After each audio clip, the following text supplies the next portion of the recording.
Hey, what is going on? Wanted to do a quick video today just to discuss the importance of educating your clients properly so that way they know exactly what is going to occur when the service is done and what's expected of them. And because while I was looking through the search engine result pages to target some potential keywords for our case study site, which is highendoutdoorspaces.com, if you haven't seen the lawn care and landscaping business and SEO tutorial, be sure to check that out. It's pretty sweet.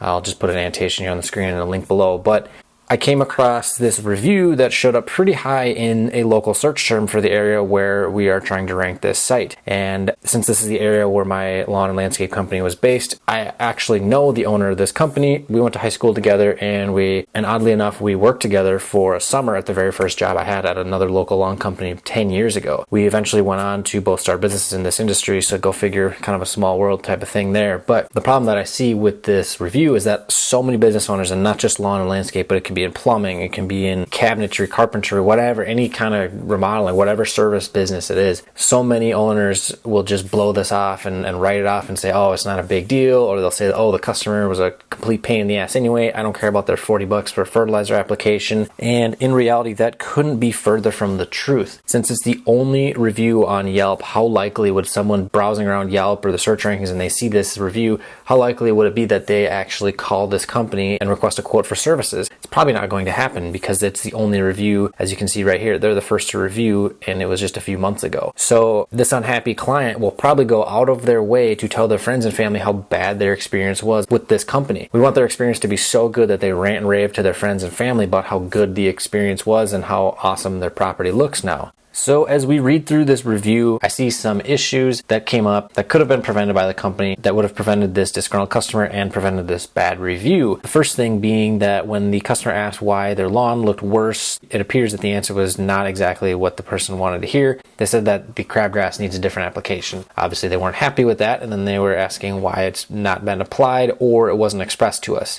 So there's issue number one. The company didn't educate the client on the fertilizing weed control services. Now, to the company's defense, this person could have called in June, long after the typical window of when you combat crabgrass, which is normally pre-emergent applications in April or May, depending on your exact location. And if you're in Florida or Texas or something, it's totally different, but this is up here in the upper Midwest. The next mistake is seeing this lawn as if they did in fact sign on in the middle of the summer, companies should be able to see that the lawn needs both broadleaf and grassy weed control. Let's go purchase a product that will take down both of these types of weeds, and the cost isn't that much more than typical 2,4-D. You need to inform your client before they sign up for services that the products that you use only take down broadleaf weeds and not the grassy ones, and explain to them that the early season pre-emergent application is when we handle crabgrass. We don't do it after that point in the year, and that could be a selling point because there are a lot of companies out there that only use regular 2,4-D, because I'm pretty sure True Green only uses typical 2,4-D, and you can make a selling point and say, hey, we take down both grassy and broadleaf weeds because we use a different product than everybody else. So there's a selling point because it'll keep their lawn more weed free through the whole season. Next is just based on what's written in this review, they didn't lay out a plan for their applications on the property. Whether it's just simply part of each line on the estimate form or you have it in the contract text. It can be as simple as a timeline of what month these services will be rendered, written in your estimate or proposal, and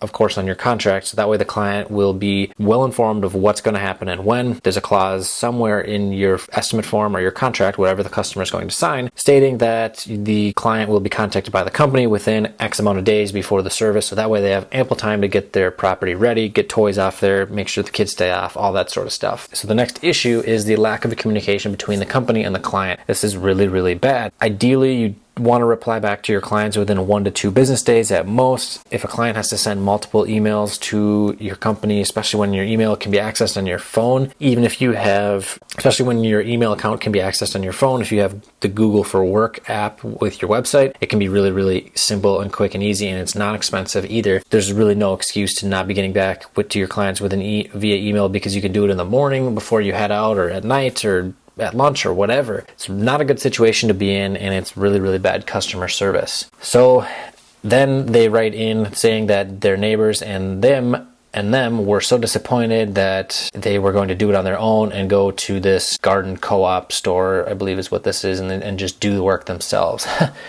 Wow. That's pretty bad right there.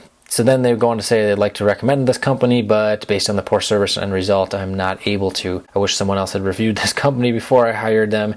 So I'm doing my best to pass on this information, and hopefully it will save someone else's lawn. Jeez. Not a good review for your business. You do not want to see reviews like that. And if you do have reviews that come up like that, if something bad does happen, you got to at least respond.